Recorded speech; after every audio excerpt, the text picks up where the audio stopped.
Hello दोस्तों, welcome to GK GS book PDF classes. आज हम रेलवे शिक्षक भर्ती के लिए आधुनिक इतिहास का पीवाईक्यू क्वेश्चन करेंगे रेलवे से रिलेटेड। पहला टॉपिक है भारत में यूरोपियों का आगमन। क्वेश्चन, औपनिवेशिक शासन की स्थापना निम्न में से सबसे पहले कहाँ हुई थी? राइट आंसर है बंगाल में। बंगाल का पहला अंग्रेजी कारखाना 1651 में किस नदी के तट पर स्थापित किया गया था? यह स्थापित किया गया था हुगली नदी पर। भारत के पूर्वी तट पर स्थित इनमें से किस स्थान पर अंग्रेजों ने 1611 में अपना पहला कारखाना खोला था? पहला कारखाना मछलीपट्टनम में खोला था 1611 में। भारत के लिए समुद्री मार्ग की खोज किसने की थी? समुद्री मार्ग की खोज 1498 ईस्वी में वास्को डी गामा ने की थी। भारत के समुद्री मार्ग की पहली बार खोज किसने की थी? पुर्तगालियों ने की थी। गोवा को पुर्तगाल से स्वतंत्रता किस वर्ष प्राप्त हुआ? 1961 में प्राप्त हुआ था स्वतंत्रता। पुर्तगालियों द्वारा गोवा पर कब्जा कब किया गया था? सन 1510 ईस्वी में। इनमें से कौन सा खोजकर्ता भारत आना चाहता था किंतु इसके बजाय अमेरिका के तट पर पहुंच गया था? वह था Christopher Columbus. East India company ने भारत के किस शहर में अपना पहला व्यापारिक केंद्र स्थापित किया? ईस्ट इंडिया कंपनी ने पहला व्यापारिक केंद्र सूरत, गुजरात में शुरू किया। इंग्लैंड की रानी को भारत की महारानी घोषित किया गया था कब? 1877 ईस्वी को। प्रारंभिक तौर पर ईस्ट इंडिया के साथ व्यापार करने के लिए गठित किया गया था, लेकिन अंत में यह मुख्य रूप से भारतीय उपमहाद्वीप और चीन के साथ व्यापार तक ही सीमित हो गया। कौन सी कंपनी? East India company. जब फ्रांसीसी नेतृत्व में फ्रांस ने कहाँ पर कब्जा कर लिया था तब पहला कर्नाटक युद्ध लड़ा गया था। कहाँ कब्जा किया था फ्रांस ने? मद्रास में। ईस्ट इंडिया कंपनी की स्थापना के समय भारत का शासक कौन था?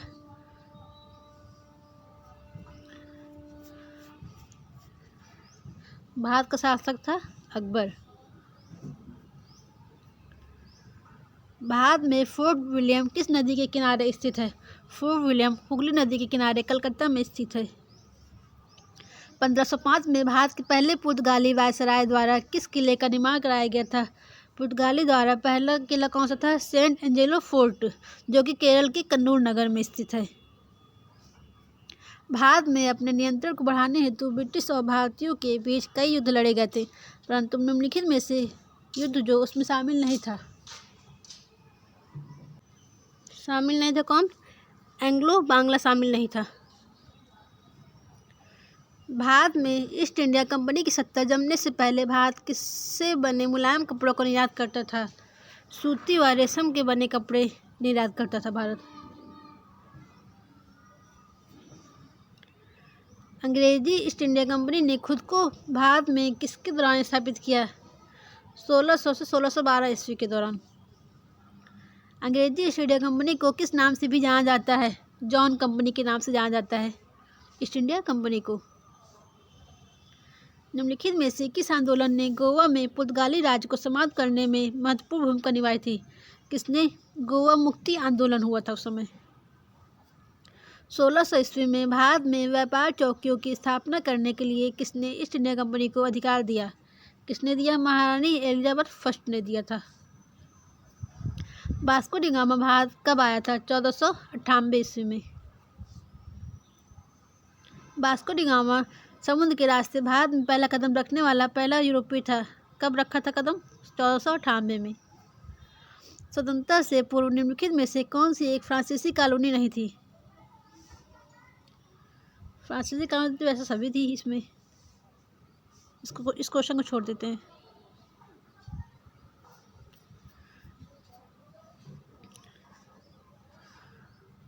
पुर्तगाली व्यापारी गोवा की भूमि पर पहली बार किस सदी में आए थे? 16वीं सदी में आए थे। यूरोपीय व्यापारी 1498 ईस्वी में पुर्तगाली अन्वेषक वास्को डी गामा के आगमन के साथ पहले भारतीय तटों पर किस शहर के नज़दीक पहुंचे? कालीकट के नज़दीक, केरल में। पुर्तगाली खोजकर्ता वास्को डी गामा पहली बार समुद्र के रास्ते भारत में कहाँ उतरा था? कप्पडाबू, केरल में। पुर्तगालियों द्वारा वर्ष 1662 में इंग्लैंड के राजा चार्ल्स द्वितीय को पुर्तगाल के राजा की बहन से शादी करने पर दहेज के रूप में किस भारतीय शहर को उपहार स्वरूप दे दिया गया था? मुंबई शहर को। भारत में अंग्रेजों द्वारा निर्मित पहला किला कौन सा था? पहला किला था फोर्ट सेंट जॉर्ज किला। केप ऑफ गुड होप कहाँ स्थित है? यह साउथ अफ्रीका में स्थित है। ईस्ट इंडिया कंपनी को 31 दिसंबर को एलिजाबेथ प्रथम द्वारा अंग्रेजी रॉयल चार्टर दिया गया था। कब? 1600 में। महारानी एलिजाबेथ फर्स्ट द्वारा हस्तांतरित एक चार्टर के माध्यम से ईस्ट इंडिया कंपनी का गठन किस वर्ष हुआ? यह हुआ 1600 ईस्वी में हुआ। अंग्रेजों ने भारत में क्षेत्रों को प्रांतों में विभाजित किया गया। बंगाल, बॉम्बे और मद्रास, जिन्हें क्या कहा जाता था? प्रेसिडेंसी कहा जाता था। भारत में पहली ब्रिटिश प्रेसिडेंसी की स्थापना कहाँ की गई थी? पहली प्रेसिडेंसी की स्थापना सूरत में की गई थी। अरब व्यापारियों ने लाल सागर भूमध्य बंदरगाहों के माध्यम से भारतीय वस्तुओं को किस देश में भेजा था? कहाँ भेजा था? यूरोपीय देशों में भेजा था। नेक्स्ट टॉपिक, मराठों का उदय एवं विकास। 1680 में शिवाजी के पुत्र अपने भाई राजा राम के विरुद्ध उत्तराधिकारी के युद्ध में विजय प्राप्त करने के बाद सिंहासन पर बैठे थे। कौन थे? संभाजी। शिवाजी के पुत्र कौन थे? संभाजी। शिवाजी ने 1660 के दशक में हमलों की श्रृंखला का नेतृत्व करने के लिए कौन सी रणनीति और सैन्य रणनीतियों का उपयोग किया? गुरिल्ला पद्धति का यूज किया था शिवाजी ने। शिवाजी का जन्म इनमें से किस किले में हुआ था? शिवाजी का जन्म शिवनेरी किले में हुआ था। किसने नागरिक सरकार के सर्वोच्च प्रमुख के रूप में अष्टप्रधान नामक 8 मंत्रियों की एक परिषद नियुक्त की थी? किसने? शिवाजी। इनके 8 मंत्री कौन कौन से थे? पेशवा, अमात्य, वाक्यान्वेष, चिटनीस, सुमंत, शरनौबत, पंडित राव, न्यायाधीश। पानीपत की तीसरी लड़ाई किस वर्ष लड़ी गई थी? 1761 में लड़ी गई थी। यह युद्ध हुआ था अहमद शाह अब्दाली और मराठों के बीच हुआ था। पानीपत के तीसरे युद्ध में अहमद शाह अब्दाली से किसने युद्ध किया था? मराठों ने युद्ध किया था। सालबाई की संधि पर कब हस्ताक्षर किए गए थे, जिसने पहले एंग्लो मराठा युद्ध को समाप्त कर दिया था? कब हुआ था? मई 1782 में संधि हुई थी, सालबाई की संधि। मराठों ने सन अहमद शाह अब्दाली से पराजित होकर सत्ता खो दी थी। कब? 1761 में। बसीन की संधि पर किस वर्ष हस्ताक्षर किए गए? 1802 में किए गए। बसीन की संधि 1802 में। महाराणा प्रताप के घोड़े का नाम क्या था? महाराणा प्रताप के घोड़े का नाम चेतक था। नेक्स्ट टॉपिक, स्वतंत्र राष्ट्र मैसूर, बंगाल, पंजाब, अवध। क्वेश्चन है, आसुफदौला द्वारा निर्मित आशफी इमामबाड़ा कहाँ स्थित है? यह लखनऊ में स्थित है इमामबाड़ा। 23 जून 1757 को ब्रिटिश ईस्ट इंडिया कंपनी ने इनमें से किस युद्ध में बंगाल के नवाब पर निर्णायक जीत हासिल की थी? प्लासी के युद्ध में। यह युद्ध हुआ था 23 जून 1757 को।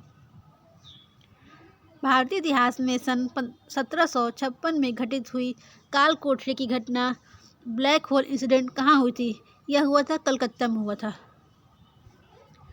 अंग्रेजों ने पंजाब पर कब्जा कर लिया था। पंजाब पर कब कब्जा किया? 1849 में अंग्रेजों ने पंजाब पर कब्जा कर लिया था। 1849। बंगाल के नवाब सिराजुद्दौला प्लासी की लड़ाई में किस वर्ष हारे थे? 1757 में हार गए थे सिराजुद्दौला। प्लासी का युद्ध ईस्ट इंडिया कंपनी और किसके बीच हुआ था? यह युद्ध हुआ था बंगाल के नवाब ईस्ट इंडिया कंपनी और के बीच हुआ था।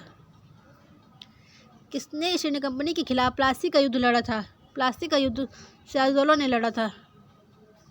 प्लासी के युद्ध में ब्रिटिश ईस्ट इंडिया कंपनी के सैन्य दल का नेतृत्व किसने किया? रॉबर्ट क्लाइव ने किया था। प्लासी की लड़ाई के बाद अंग्रेजों ने भारत में राजनीतिक सत्ता हासिल कर ली थी। ये लड़ाई किस वर्ष हुई थी? ये लड़ाई 1757 में हुई थी। हैदराबाद का अंतिम निजाम या शासक कौन था?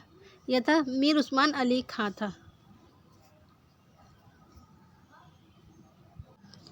सहायक संधि की प्रणाली को स्वीकार करने वाला पहला भारतीय मूल शासक कौन था? हैदराबाद का निजाम। किसके अनुसार ईस्ट इंडिया कंपनी द्वारा भारतीय शासकों को अपनी स्वतंत्र सेनाएं रखने की अनुमति नहीं थी? किसके सहायक संधि प्रणाली के अनुसार? ईस्ट इंडिया कंपनी ने बंगाल और बिहार पर दीवानी अधिकार किस वर्ष प्राप्त किया? 1765 को। मुगलों ने ईस्ट इंडिया कंपनी को दीवानी अधिकार बंगाल, बिहार और उड़ीसा में राजस्व संग्रहण करने और दीवानी मामलों पर नियंत्रण करने का अधिकार किस वर्ष प्रदान किया? 1765 में, इलाहाबाद की संधि के तहत। बक्सर का युद्ध किस वर्ष लड़ा गया? बक्सर का युद्ध 1764 को लड़ा गया था। टीपू सुल्तान इनमें से किस स्थान से संबंधित है? टीपू सुल्तान श्रीरंगपट्टनम से संबंधित है। यह कर्नाटक में स्थित है। दोस्त मोहम्मद खां के खिलाफ 1838 में हुई त्रिपक्षीय संधि पर किस किसने हस्ताक्षर किए? किसने किए? लॉर्ड ऑकलैंड, महाराजा रणजीत सिंह और शाहसुजा ने किए थे त्रिपक्षीय संधि पर हस्ताक्षर। ऑकलैंड, रणजीत सिंह और शाहसुजा। श्रीरंगपट्टनम में हुए चौथे एंग्लो मैसूर युद्ध में किसकी हत्या हुई थी? टीपू सुल्तान की हत्या हुई थी चौथे युद्ध में। इनमें से किस युद्ध ने भारत में ब्रिटिश उपनिवेशवाद की नींव रखी थी? बक्सर का युद्ध।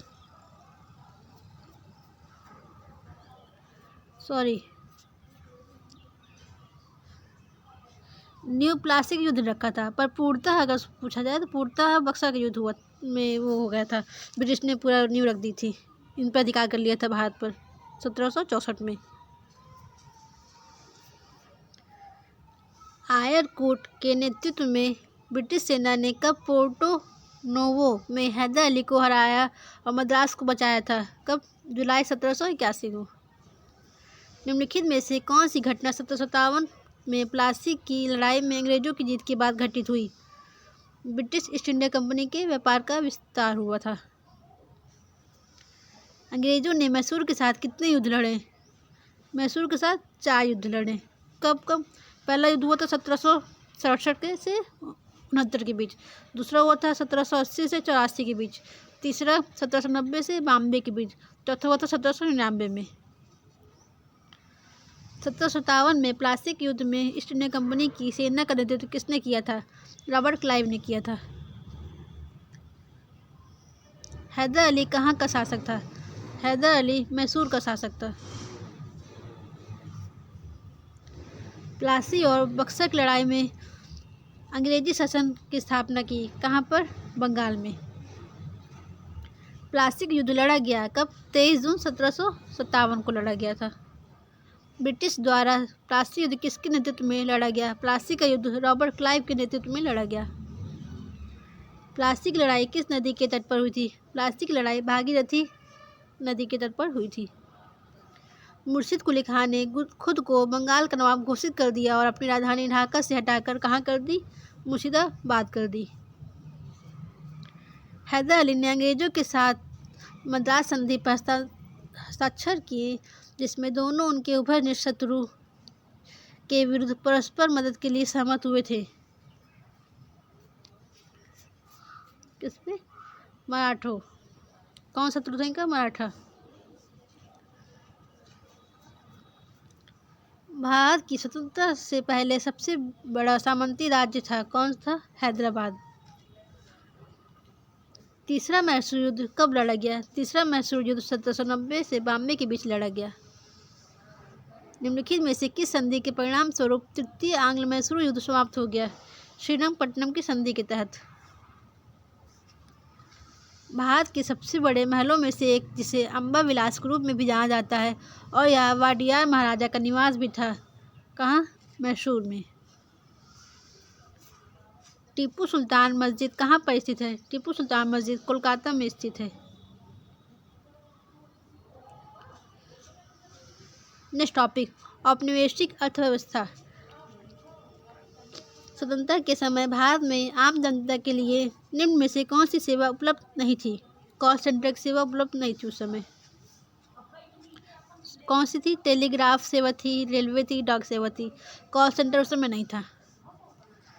स्वतंत्रता के समय कृषि की स्थिति के संबंध में निम्न में से कौन सा कथन गलत है?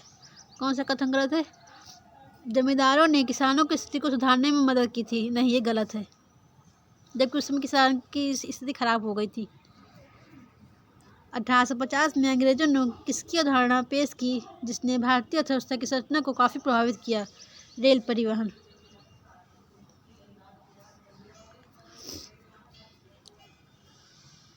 पहले नगर निगम की स्थापना 1688 में पूर्व प्रेसिडेंसी टाउन में ब्रिटिश काल के दौरान की गई थी। कहाँ की गई थी नगर निगम की स्थापना? पहले मद्रास में। 1793 में किस वायसराय के शासन में बंगाल की स्थायी बंदोबस्त लागू की गई? स्थायी बंदोबस्त लागू किया गया किसने? लॉर्ड कॉर्नवालिस ने लागू किया था 1793 में। किसको बंगाल, बिहार और उड़ीसा में लॉर्ड कॉर्नवालिस द्वारा शुरू किया गया था? स्थायी बंदोबस्त को लागू किया गया था। वर्ष 1793 में बंगाल, बिहार और उड़ीसा में शुरू की गई थी स्थायी बंदोबस्त। ईस्ट इंडिया कंपनी द्वारा किस वर्ष में स्थायी बंदोबस्त को अमल में लाया गया? 1793 में। हॉवर्ड मैकेंजी ने भारत में राजस्व संग्रहण की निम्नलिखित में से कौन सी विधि विकसित की थी? महलवाड़ी प्रणाली विकसित की थी हॉवर्ड मैकेंजी ने। एम से मैकेंजी, एम से महलवाड़ी। इनमें से कौन सा 1853 में अंग्रेजों द्वारा भारत के लिए किए गए सबसे महत्वपूर्ण योगदानों में से एक है जिसने लोगों की लंबी दूरी की यात्रा करने में सक्षम बनाया? रेल मार्ग। किसमें शुरू की गई राजस्व प्रणाली को रैयतवाड़ी बंदोबस्त के रूप में जाना जाता है? बॉम्बे डेक्कन में शुरू हुई थी।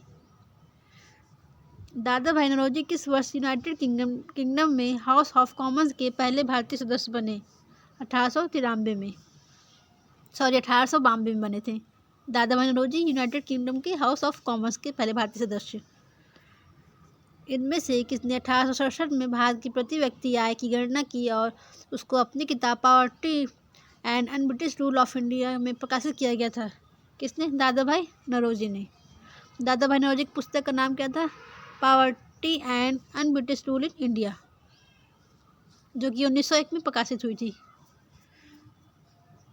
स्वतंत्रता से पूर्व भारत में गरीबी की अवधारणा पर चर्चा करने वाले सर्वप्रथम व्यक्ति कौन थे? दादा भाई नौरोजी। 1818 में भारत की पहली कपड़ा मिल किसके पास फोर्ट ग्लास्टर में स्थापित की गई थी? यह स्थापित की गई थी कलकत्ता में। भारत में अंग्रेजों द्वारा यात्रियों के लिए रेलवे की शुरुआत किस वर्ष की गई थी? 1853 में। सन 1853 में यातायात के लिए पहला रेल मार्ग खोला गया था बॉम्बे से ठाणे तक। भारत में पहली यात्री रेलगाड़ी निम्नलिखित में से किस राज्य में शुरू की गई थी? यह शुरू की गई थी महाराष्ट्र में।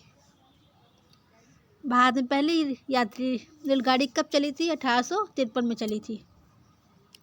बॉम्बे डेक्कन में पहली राजस्व बंदोबस्ती का संचालन किस वर्ष हुआ? यह हुआ था 1820 में हुआ था राजस्व बंदोबस्ती का संचालन। स्थायी बंदोबस्त लागू होने के समय वर्धमान का राजा कौन था? उस समय राजा थे तेजचंद वर्धमान के।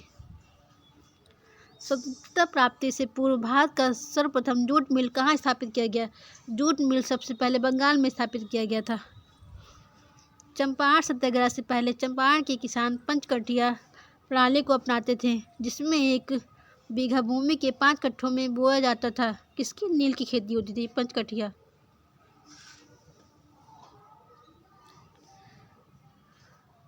वर्तमान इसमें पंचकठिया, वैसे मैंने सुना था 3 कठिया होता है, 3 कठिया पद्धति, जो कि 3/20 के आसपास 3/20 होता था नील खेती के लिए। चंपारण बिहार में हुआ था 1917 में। वर्तमान के पश्चिम उत्तर प्रदेश, मध्य प्रदेश और पंजाब के कुछ हिस्सों में 1830 में शुरू किया गया था। क्या शुरू किया गया था 1830 में? महलवाड़ी व्यवस्था। किसके द्वारा? मैकेंजी के द्वारा। रैयतवाड़ी व्यवस्था किस वर्ष शुरू हुई थी? रैयतवाड़ी व्यवस्था शुरू हुई थी 1792 में।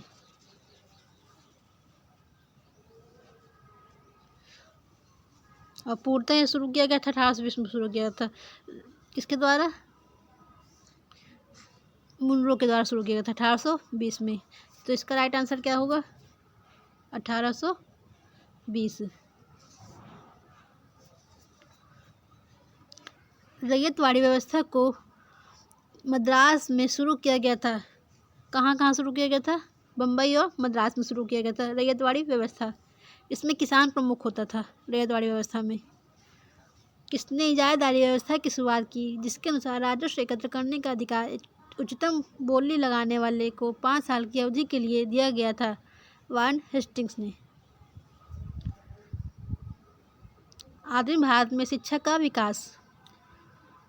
एनी बेसेंट ने बनारस में सेंट्रल हिंदू कॉलेज की स्थापना की, जिससे बाद में उन्होंने किसको सौंप दिया था? यह सौंप दिया था मदन मोहन मालवीय को सौंप दिया था। सर विलियम जोन्स द्वारा कलकत्ता में एशियाटिक सोसाइटी का गठन कब किया गया? एशियाटिक सोसाइटी का गठन 1784 में कलकत्ता में किया गया। 1791 में ईस्ट इंडिया कंपनी ने रेजिडेंट जोनाथन डंकन ने हिंदू कानून और दर्शन के अध्ययन के लिए कॉलेज शुरू किया। कौन सा कॉलेज? संस्कृत कॉलेज शुरू किया था। किसने? जोनाथन डंकन ने।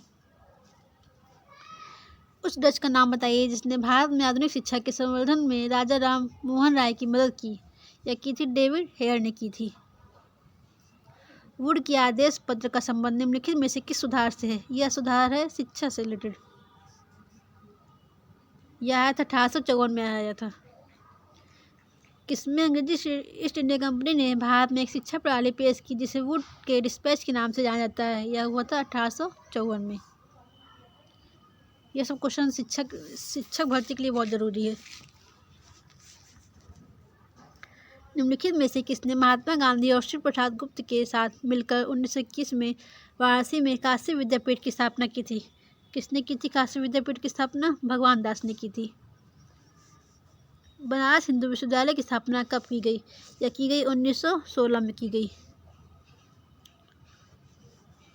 1875 में मोहम्मद एंग्लो ओरिएंटल कॉलेज की स्थापना किसने की थी, जो बाद में अलीगढ़ मुस्लिम विश्वविद्यालय बन गया? यह शुरू की थी किसने किया था? सैयद अहमद खान ने किया था। भारत में शिक्षा की प्रगति की समीक्षा हेतु विलियम हंटर समिति का गठन किस वर्ष किया गया? यह किया गया 1882 में लॉर्ड मैकारिपन के द्वारा किया गया था। हंटर आयोग की शिक्षा। भारत में पश्चिमी शिक्षा एवं अंग्रेजी भाषा शुरू करने के लिए वकालत किसने की थी? यह की थी राजा राम मोहन राय ने। 1884 में डेक्कन एजुकेशन सोसाइटी की स्थापना पुणे में किसके द्वारा की थी? विष्णु शास्त्री चिपलूणकर और बाल गंगाधर तिलक ने की थी। डेक्कन एजुकेशन सोसाइटी की स्थापना किसने की? विष्णु शास्त्री और बाल गंगाधर तिलक ने। वैश्विक शिक्षक संगठन ज्ञान प्रसारक मंडली की शुरुआत किसने की थी? यह की थी दादाभाई नौरोजी ने शुरू किया था। अंग्रेजों ने भारत में अंग्रेजी को शिक्षा का माध्यम बनाया। कब बनाया? 1835 में बनाया था। ब्रिटिश ने भारत में अंग्रेजी को अनुदेशों का माध्यम कब बनाया? 1835 में। नेक्स्ट टॉपिक, समाचार पत्र एवं पत्रिकाएं। अ नेशन इन मेकिंग नामक पुस्तक के लेखक कौन है? सुरेंद्रनाथ बनर्जी।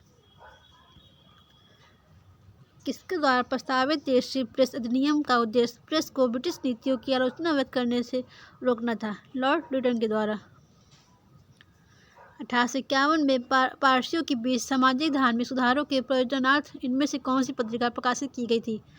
राफ्त गुफ्तार पत्रिका। इनमें से किस स्वतंत्रता सेनानी की निर्णयात्मक लेखन की पहली कृति हिंद स्वराज अभी भी दुनिया भर में विवेचनात्मक रुचि का विषय है? किसने किया था ये हिंद स्वराज की स्थापना? महात्मा गांधी ने। निम्न में से किस समाज सुधारक ने वर्ण परिचय नामक पुस्तक लिखी है? वर्ण परिचय नामक पुस्तक ईश्वरचंद्र विद्यासागर ने की। निम्नलिखित राष्ट्रवादी नेताओं में कौन मराठी समाचार पत्र केसरी के संस्थापक और संपादक रहे? केसरी के संपादक कौन है? बाल गंगाधर तिलक। स्वतंत्रता संग्राम में मदद करने के लिए लोकमान्य तिलक द्वारा कौन सा अखबार शुरू किया गया? लोकमान्य तिलक द्वारा केसरी अखबार शुरू किया गया। मराठी समाचार पत्र केसरी की स्थापना किसने की थी? बाल गंगाधर तिलक ने। अंग्रेजी समाचार पत्र मराठा के संस्थापक कौन थे? बाल गंगाधर तिलक। भारत में देसी भाषा प्रेस अधिनियम किसने पेश किया? यह पेश किया लॉर्ड लिटन ने पेश किया था। Vernacular press act. Raja Rammohan Roy ने किस बंगाली अखबार की स्थापना करने के साथ उसका संपादन भी किया? संवाद कौमुदी का। भारत का पहला प्रमुख समाचार पत्र बंगाल गजट किस वर्ष शुरू किया गया? यह शुरू किया गया 1780 में। बंगाल गजट। भारत में पहला अखबार किसने शुरू किया? भारत में पहला अखबार जेम्स हिक्की ने शुरू किया। समाचार पत्र बंगाल गजट के संस्थापक कौन थे? J.A. हिक्की। निम्नलिखित में से किसे भारत का पहला स्थानीय भाषा का समाचार पत्र माना जाता है? समाचार दर्पण को। निम्नलिखित में से कौन सी क्रांतिकारी पत्रिका विदेश में प्रकाशित नहीं हुई? युगांतर। ये लिखी गई थी वीरेंद्र कुमार घोष के द्वारा। राष्ट्रवाद के प्रचार के लिए समाचार पत्र अल हिलाल का प्रकाशन किसने किया? अल हिलाल का प्रकाशन मौलाना अबुल कलाम आज़ाद ने किया। महात्मा गांधी ने दक्षिण अफ्रीका में कौन सा अखबार शुरू किया? इंडियन ओपिनियन अखबार। निम्नलिखित में से किसने 1914 में कॉमनवेल्थ नामक साप्ताहिक समाचार पत्र की स्थापना की? यह शुरू किया था एनी बेसेंट ने। कॉमनवेल्थ। वर्ष 1778 में अंग्रेजों ने पहली प्रिंटिंग प्रेस की स्थापना कहाँ की थी? कलकत्ता में की थी।